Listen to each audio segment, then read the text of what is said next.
phone because in a lot of ways it is a refined version of the Xiaomi Mi 6, which is the company's flagship smartphone for the entire 2017. It has a larger display, 5.5 inches, which is up from 5.15, and also a higher capacity battery, 3500 mAh on the Mi Note 3 versus 3350 on the Mi 6. The front camera has twice the megapixel count, and for the most part I also prefer it in terms of the aluminium accents running all the way around its sides. And bizarrely enough, it manages to do all this while still being lighter than its former smartphone. Now, aside from that aluminium trim, the entire phone is covered top to toe in glass, and this construction makes it feel no less premium than some of the very best phones out there, for example the Note 8.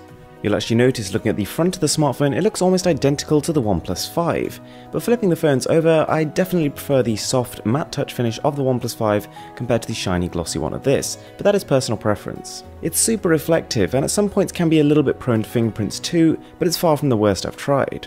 One thing worth pointing out is that whilst this isn't the slimmest or the lightest device, Xiaomi has done a very good job with the ergonomics here. The subtle curves do a pretty good job of making an otherwise very wide smartphone still comfortable to hold in a single hand. Unfortunately, within this body, like with a lot of their other smartphones, Xiaomi has no SD card support, no wireless charging capabilities, and only a very minor resistance against splashes. As well as that body, one of the most important things about this phone is the camera. And since the Xiaomi Mi 6, for better or worse, the camera has stayed more or less the same.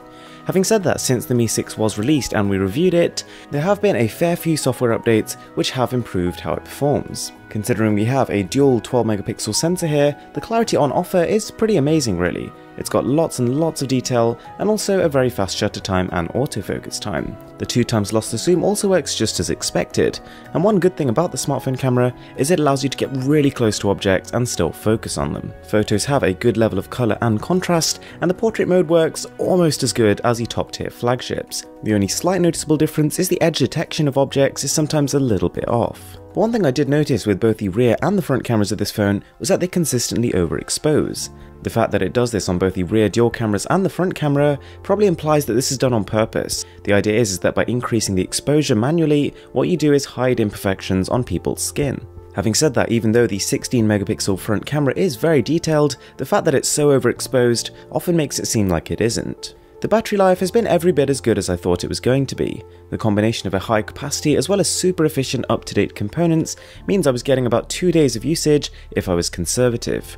On a more moderate level of usage it's more like 1.5 days, which is still quite a bit above average. Because this is the Chinese version of the smartphone, we're running MIUI 8 combined with Android 7.1.1, which isn't the most up-to-date package, but is still one of the best MIUI experiences I've had. As you probably know, this is a launcher packed to the brim with customization features. Everywhere you turn there's a new wallpaper, a new theme, a new animation, and whilst a lot of people don't like its childish take on aesthetics, you can't deny that it's a very fast and snappy launcher. Worth bearing in mind if you're going to buy the Chinese version, you will have to deal with a few Chinese applications, and you will also have to sideload the Play Store. Not at all deal breakers, but nonetheless still a little bit irritating. Now unfortunately, whilst the display has certainly increased in size, the same can't really be said for its quality.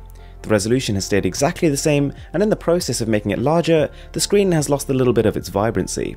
It's not quite as high in terms of colour and contrast, and also doesn't reach quite the same level of brightness. It's not a terrible display and is actually definitely a step above the budget Redmi line of smartphones, but it really pales in comparison to a lot of the competing AMOLED panels, for example. Under the hood, it's a capable smartphone. We've got Qualcomm's latest Snapdragon 660 paired with 6GB of RAM, and whilst the 660 is not on the same level as the Snapdragon 835 in terms of raw benchmarking performance, when you're flicking between applications it's really tough to tell the difference.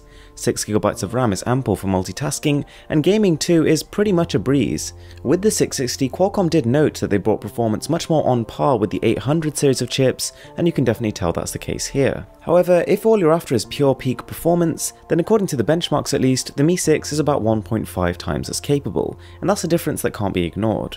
On top of that, I did actually find quite a few issues with various different applications where, without even opening, they would just instantly close again.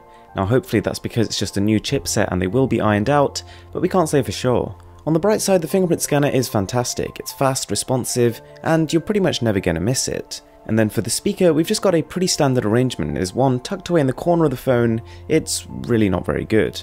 So there we have it, that is the Mi Note 3. And in one sense, it's everything you need. It's got a solid build, a good battery, and an even better camera, but on the other hand, you can't help but feel like there's been a little bit too much compromise compared to its slightly pricier competitors. There is nothing new to the table here since the Mi 6, and given that it's not really a cheaper phone either, it's tough to say this is really the one to go for.